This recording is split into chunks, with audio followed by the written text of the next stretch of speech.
How important is it to get your call to actions, your CTAs right, prominent on the various pages? How do you advise agents on that?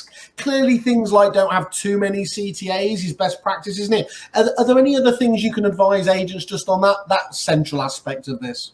Yes, we tend to start with planning their goals first and looking at the persona they're looking to attract. And so what agents tend to do is they tend to obviously focus on themselves a bit more rather than think about, well, who is my customer? So if you're looking to attract more vendors, for example, think about what they are interested in, what kind of help do they need, because there are different types of vendors. There are first-time sellers. There are growing families who are looking for the next bigger property. There are people approaching retirement age, looking to downsize.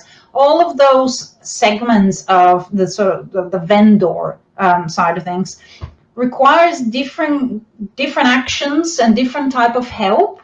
And so the content on the page should be structured according to the personas you're looking to attract, and the calls to action need to work alongside that.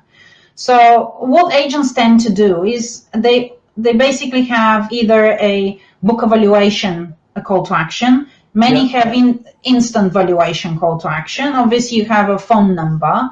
And that's pretty much it. And this is what they put on every single page. And sort of the instant valuation, because you have the tool, let's just put it everywhere.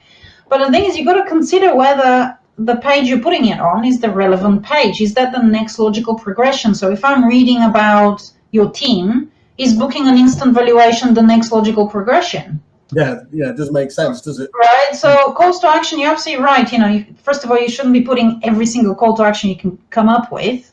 Less is more, but also consider it based on the persona and what page are they on, and what is the next logical progression from that page. So that's probably the best way to think about those calls to actions. I love that angle. It makes perfect sense. Thinking through what are you trying to achieve before you just plonk the button on there, which is a classic. I mean, you look at it, they some of them just keep the same CTA on every single page, don't they? Yeah, because I mean that's exactly where I'm referring back to sort of online brochures, because when you go to a cheap and cheerful type website that is designed and built to be sold to a number of people on a conveyor belt approach, they don't have that flexibility to say, well, on this page we're going to have this, and on that page. No, you get what you're given, and it's easier to put the same call to action on all pages and just put your text and make any further changes.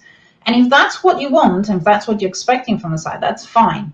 But again, if you're saying, well, I want the website that will generate me leads, you got to consider who is the person that you're looking to attract and what do you want them to do, and then structure it accordingly. So you can't have the same pages and the same call to action throughout.